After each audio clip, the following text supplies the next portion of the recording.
Oyez, oyez, braves gens, cette semaine, on va aller à... Ah, tiens, une petite devinette. Molière n'y est pas né. Mais il a vécu. Bobby Lapointe, oui, lui, il est né. Il chantait tout, rappelez-vous, la maman des poissons, elle est bien gentille. Alors, ça, c'est quoi? C'est Pézenas. Pézenas, tout de suite, on va rejoindre les amis de Pézenas. On va tout savoir. Allez, on y va.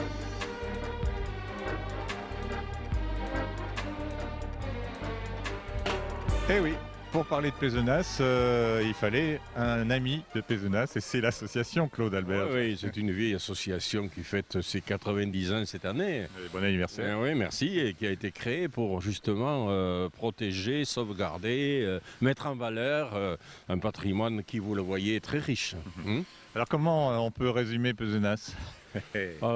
Difficile. La Difficile de résumer 10 siècles d'histoire. Hein, bon.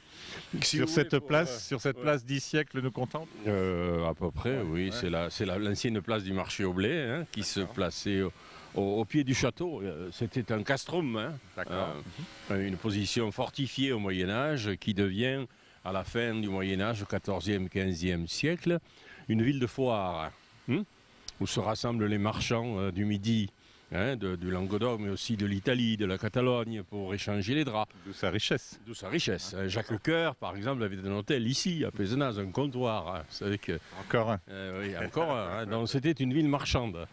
Et puis cette ville a eu la chance, après les guerres de religion, d'accueillir une famille originaire d'Île-de-France, les Montmorency, qui avait le rôle de gouverneur de Languedoc, et elle est devenue une petite capitale. Avant Montpellier, évidemment, à une époque où le gouverneur résidait à Pézenas, dans son domaine, et où les États de Languedoc se réunissaient à Pézenas. Donc c'est à cette époque datent les hôtels que vous voyez du XVIIe siècle, du début du XVIIe siècle. Et puis rechance à nouveau au milieu du XVIIe siècle, l'arrivée de Molière. Oui.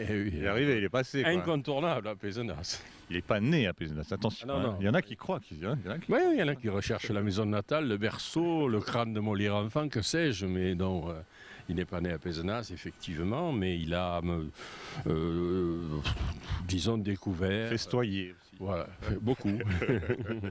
Alors vous avez un premier personnage, Molière, on en parlera forcément dans l'émission, et un deuxième qui arrive bien plus tard. On a Bobby Lapointe, qui est un digne émule de Molière d'ailleurs, un digne émule de Poquelin. Alors vous avez deux personnages nous en avons un troisième, pour faire plus sérieux quand même. Nous avons Paul Vidal de la Blache. Qui est le créateur de la géographie humaine. Vous vous rappelez pas là, Paul Vidal de la Blache. Dans les classes, à l'école élémentaire ou au lycée, les cartes de Vidal de la Blache, c'est lui. D'accord, ok. Et donc, quand on vient à Pézenas, il faut visiter tout ce monde-là. Oui, on peut visiter, saluer tout ce petit monde-là. Il y a les musées. Il y a des musées, il y a le musée Bobby Lapointe, il y a le musée municipal de Vieux-Saint-Germain, il y a un bijou qui va être ouvert prochainement, je vous le glisse. Oui, allez-y. Je vous le dis, il faudra venir, c'est notre vieux théâtre. Ah oui, qui va bientôt se rouvrir. Oui, il va bientôt s'ouvrir, okay. C'est un théâtre à l'italienne qui est absolument superbe, de la fin du 19e, un vrai bijou. Allez, on continue la visite. Merci Claude, tout peut arriver à Pézenas, même la maman des poissons, parce qu'il paraît qu'elle est gentille. La maman des poissons, elle est bien gentille.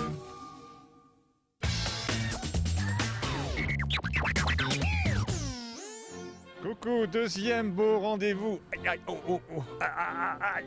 Eh ben non, mais non, c'est le malade imaginaire, Molière, c'est tout, c'est ici à Pézenas. Et nous allons aller voir le Cénovision à l'Office du Tourisme. Un beau rendez-vous à ne pas manquer si vous venez à Pézenas. On va rejoindre un personnage, là, Molière, comme vous ne l'avez jamais vu. Lumière sur un personnage légendaire.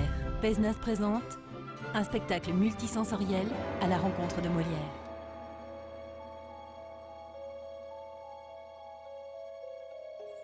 Le Cénovision, c'est un parcours qu'on fait en se déplaçant de salle en salle. On a 5 actes, 5 salles qui racontent la vie de Molière depuis son enfance à Paris jusqu'à sa mort. Et en fait, le spectateur avec ses lunettes 3D va parcourir chaque salle et une évocation de chaque période de la vie de Molière. Ça dure une 50aine de minutes et on se déplace dans des décors qui sont assez fabuleux. Alors, Jean-Baptiste Poquelin, comme si vous y étiez, quoi. Voilà, donc depuis les décors de Paris jusqu'aux routes du Languedoc, en passant par le théâtre du Palais Royal, tout ce qu'il faut savoir sur lui.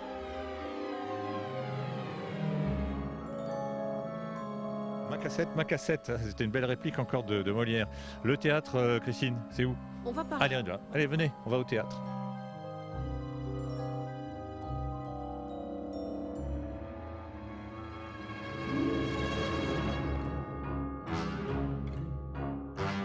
Attention, le théâtre est une étrange entreprise pour divertir les honnêtes gens, c'est ça, Christine? Oui, c'est ce que Molière aurait dit s'il était venu ici pour jouer ces pièces de théâtre.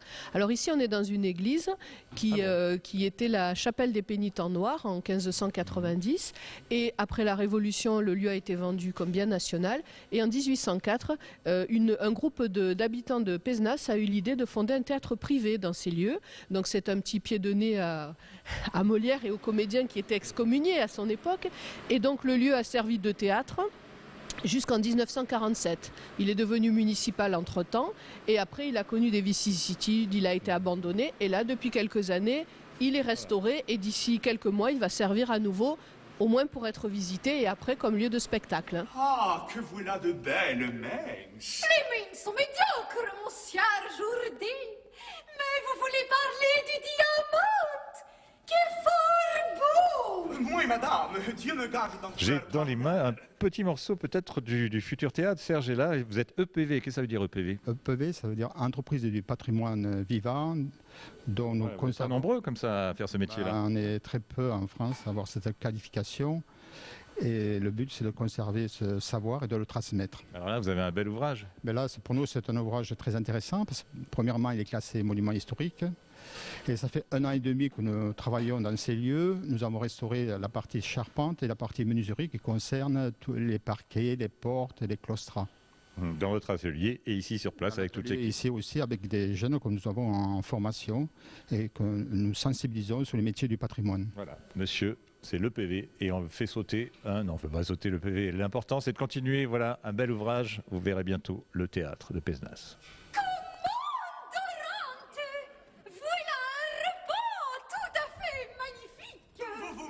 Madame, et je voudrais qu'il fût plus digne de vous être offert. Monsieur Jourdain a raison, madame, de parler de la sorte.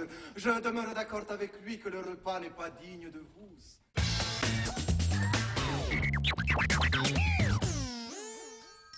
Du cœur à l'écorce, 60 créateurs à Pézenas. Grâce à qui? Eh bien, grâce peut-être, regardez, on va y aller à la Maison des Métiers d'Art. On va tout savoir si vous voulez bien me rejoindre.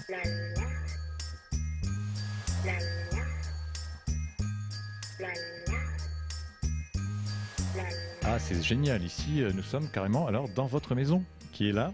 La Maison des Métiers d'Art.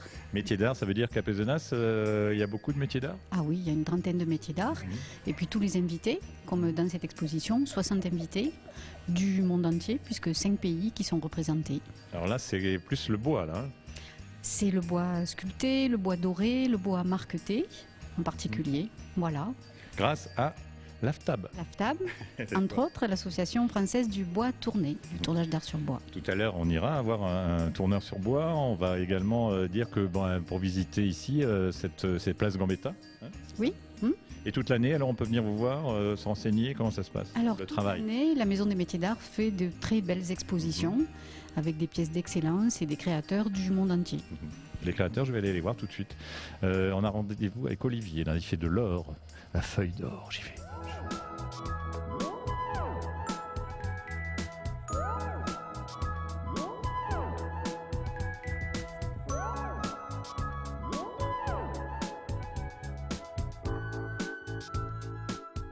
Voilà, on continue. Avec moi, rien ne se perd. J'ai en train de ramasser un tout petit peu. C'est de l'or, Olivier. C'est de l'or, ça? Oui, c'est de l'or, 22 carats, qu'on utilise donc pour recouvrir les encadrements, les miroirs.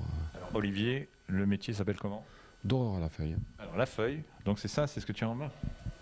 Voilà, feuille d'or, donc qui fait 8 cm sur 8, 4 microns environ d'épaisseur pour celle-ci. Et voilà, qui est assez souple à travailler. Et alors, on fait quoi avec? Eh bien, on recouvre donc tous les supports Voilà, glace. voilà, des encadrements de miroirs, des cadres tout simples. On fait aussi le métal, le bronze et d'autres objets, quoi. Tout ce qu'on peut recouvrir avec des feuilles d'or. Et on a encore beaucoup de personnes qui viennent se faire des petits objets un peu de création. Oui, contrairement à ce qu'on pourrait croire, il y a toujours un intérêt, un engouement, parce qu'on peut aussi faire des choses patinées, mélangées avec de l'or blanc, argent, qui sont plus contemporaines. Et Nani, elle fait quoi là? Ah là, Nani, elle fait une pièce qu'on va amener au Salon du Patrimoine à Paris. Et donc voilà, on a cherché, on a hésité pendant un petit moment, et donc on a fait cette pièce-là pour faire un exercice de style, où justement on a employé du cuivre, du bronze, de l'or blanc et de l'argent. Voilà, c'est un peu le relais. Tout à fait. Elle est bonne celle-là en Allemagne. Allez, j'y vais parce que j'ai une vieille branche. Olivier, vous êtes aussi une vieille branche, mais là j'ai une vieille branche, c'est Eric qui travaille le bois. Il faut que j'y aille, là j'y vais, je suis en retard. Un peu d'or là, hop. Auprès de mon arbre, je vivais heureux. J'aurais jamais dû m'éloigner de mon arbre. Autour de l'arbre, on va rejoindre Eric. Allez, c'est parti. Ça tourne. Eh oui. Je vous interromps Eric une seconde. Eric, donc tourneur sur bois. Hein, je suis tourneur sur bois. Beau métier. Hein, comment on le résume? C'est assez simple. Hein. On met un morceau de bois en rotation sur le tour. N'importe quel bois. On est gâté. Oui, on choisit un petit peu d'abord. En l'occurrence, c'est un morceau de noyer avec des différentes altérations qui donnent des jolis vinages. Voilà. Et on procède par enlèvement de matière. Il faut enlever de la matière pour dégager une forme. Alors les formes, c'est tout ce qu'on voit dans votre boutique. Ça va de la feuille et ça va où? Ça peut prendre diverses formes. Hein. Vous voyez, il y a des objets de toutes les sortes. Des coupes, des vases, des boîtes, des temples, un peu. C'est suivant l'imagination. Attention, ça tourne. Auprès de mon arbre, je vivais heureux. J'aurais jamais dû le quitter des yeux.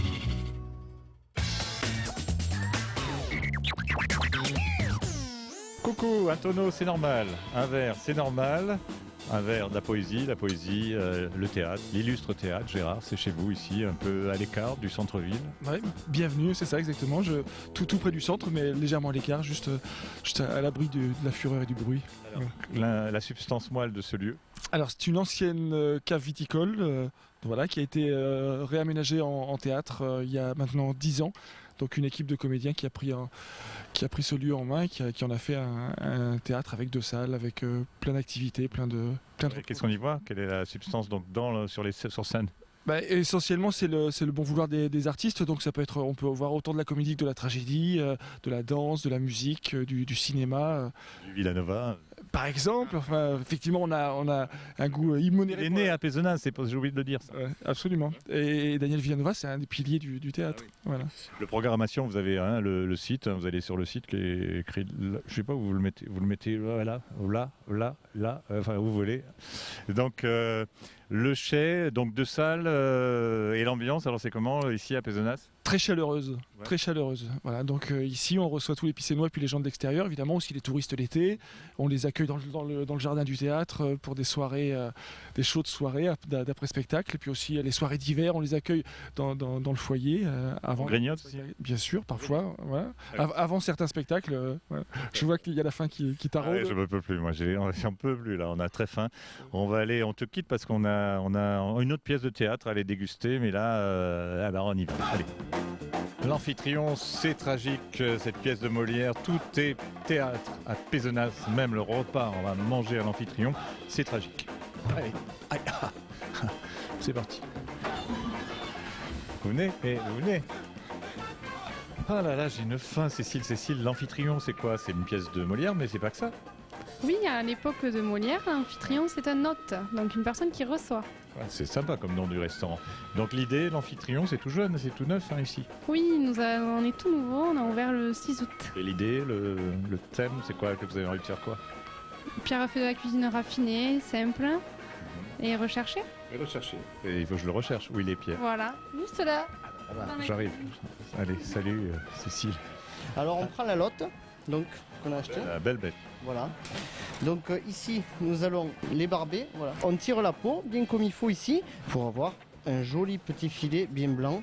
Voilà, une fois qu'on a fait ça, on va les détailler en tronçons, ici, petits tronçons. Et nous allons les faire mariner avec un petit peu de spigol. Alors pour le quinoa, on va ciseler un oignon. Donc là, on va tailler tous les petits légumes pour faire l'accompagnement donc qui va aller rentrer dans le quinoa façon paella. Rouge, jaune, vert, c'est drapeau de quoi? Il me semble bien la Jamaïque, non? Ah ouais. Donc, et alors vous faites bien revenir un peu comme un riz pilaf les petites graines, de façon qu'elles s'ouvrent un petit peu et ça va permettre de donner du goût un peu à la cuisson. Donc là, on va mettre le bouillon de poule. Là, pareil, vous prenez du chorizo, vous le taillez en petites rondelles, comme ça. Après, vous le coupez en petits dés. Et le reste, nous allons l'incorporer à la garniture. Là, on les met dans la poêle et on les fait revenir un petit peu à la poêle, vous voyez. Quand on entend que ça chante, c'est que c'est bon. Alors là, pendant ce temps-là, on va décortiquer la gambasse, on arrache la tête. Donc, on enlève toute la coque, à part qu'on laisse l'arrière-queue, là. Ouais, voilà. Et ici, on ouvre un petit peu pour enlever en fait le boyau. Voilà. On va prendre ce morceau de l'hôte. Donc, on va l'inciser avec le couteau dedans, faire quelques incisions. Voilà, comme ça. Et on va prendre les bâtons de chorizo et on va les rentrer dedans. Voilà. La lotte, on la met à poêle bien chaude, de manière à saisir bien la lotte. Parce que sinon, elle va recracher, elle va rendre du jus. Ah, c'est quoi? Alors, il y a un menu de théâtre à Pézenas, c'est normal, non? Ben oui, hein, nous avons un menu théâtre. Donc, quoi? c'est un menu comme un menu découverte, donc qui se propose en 6 actes. Nous, on a dit 6 actes parce que pour donner un peu l'originalité aux choses. Donc voilà, donc vous avez une entrée, un poisson, une viande, le plateau de fromage et 2 petits desserts. Non. Ouais. Et tu salues à la fin ou pas? Ça m'arrive des fois, bien sûr, ça m'arrive. Bon. Ok, bon, les 3 coups là, il faut qu'on serve la lotte. Allez, c'est parti.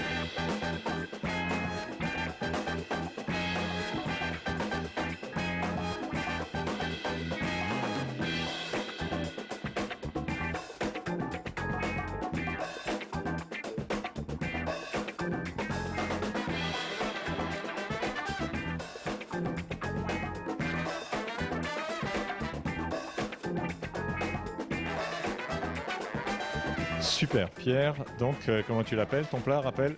Donc, je l'appelle rôti de lotte piqué au chorizo, quinoa façon paella. De Pierre, de l'Amphitryon. À Pézenas. Place, c'est comment la place? C'est 5 rue Maréchal Plantavit. Okay, allez, Allez déguster. Allez, là, on va le faire déguster à tout le monde, ceux qui regardent cette émission. Vous êtes gâtés aujourd'hui. Allez.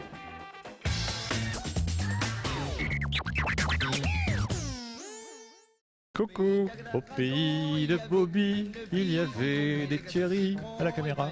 Et le musée, c'est Bobby Lapointe, c'est Pézenas, et Pézenas, c'est Bobby Lapointe. Allez, venez. Moi j'aime mieux les glaces au chocolat pour le bras. Et chez mon pâtissier, il n'y en a plus, c'est vendu. Coucou, oui, Pézenas sans Bobby Lapointe, c'est comme Molière sans Jean-Baptiste Poquelin. Elle est bonne celle-là, hein. Il y a une chanson qui s'appelle Dany. C'est ça, il y en a une, oui, qui est rebaptisée Léna après. Pourquoi? Parce que c'était plus vendeur, je sais pas. Dany, tu es la femme du Printival. Alors comment on le raconte ce Printival? C'est un festival de chansons françaises qui existe depuis 2000. Voilà, donc on prépare la 13e édition actuellement, qui a lieu au mois d'avril et qui favorise l'émergence de nouveaux talents de la chanson française. Et par rapport à Bobby? C'est rester dans son esprit, une importance qu'on attache au texte, à l'humour, la fantaisie, le côté décalé, faire perdurer cet esprit-là. Et tu trouves? Est-ce que c'est difficile de programmer un Printival? C'est difficile de faire des choix parce qu'il y a plein de belles choses. Ouais. Oui. Des chanteurs français qui ont cette verve, qui ont ce mot, ces mots. Oui, il y en a. L'année dernière, on avait eu comme parrain Loïc Lantoine, par exemple. Je trouve que c'est un bon exemple de chanteur français dans cette verve. Ouais. Voilà. Qu'est-ce que toi, par exemple, Bobby, c'est quoi quand tu dit Bobby Lapointe? À part la parenté. La parenté. C'est quoi, toi? C'est un esprit, une générosité, une fantaisie, tout un personnage. Et donc on favorise la rencontre, la convivialité et toutes ces choses-là sur le festival. Et la chanson? La chanson, évidemment. Laquelle? Ma préférée? Oui. Ça va, ça vient. Ça va, ça vient. T'es plus jolie que jamais, sauf le cœur. Ton cœur n'a plus la chaleur que j'aimais. C'est celle-là. Je vais voir Trisha. Il y a un musée. Et c'est pas le musée, elle va nous dire tout ça. Elle est là. Par Trisha, j'arrive. Merci. Toutes ces bontés passées, ses exploits, il compte comme un huissier. On lui doit, ton cœur n'a plus la chaleur que j'aimais. T'es plus jolie que jamais. Pézenas, de Pézenas à Pézenas, c'est pas Molière, c'est pas... Eh ben si, c'est lui, c'est Bobby. C'est Bobby Lapointe. Ici, on est avec Tisha. Tisha, comment vous l'appelez, ce lieu, Tisha? Alors, ce lieu, officiellement, ce serait un musée, mais nous, on l'appelle familièrement, c'est comme ça que moi je l'appelle, la Bobby Gate, depuis le début, avant qu'il ne soit ici dans ces locaux. Il y avait ma tante Huguette qui a beaucoup participé à l'association, et puis on a trouvé ce mot gentil. C'est de là que Bobby guette tous les amis, les passants, voilà. Est-ce que ça continue, cette verve? Ben oui, on essaie, on essaie de s'entourer de... Dans ce musée déjà? Oui, ben, qu'est-ce qu'on va y trouver? L'esprit de Bobby, c'est ce qu'on aimerait y trouver. On veut que ce soit un lieu vivant surtout. On n'a pas envie que ça reste un musée. Et d'ailleurs, on va trouver quoi alors? Ça s'appelle aussi Au pays de Bobby.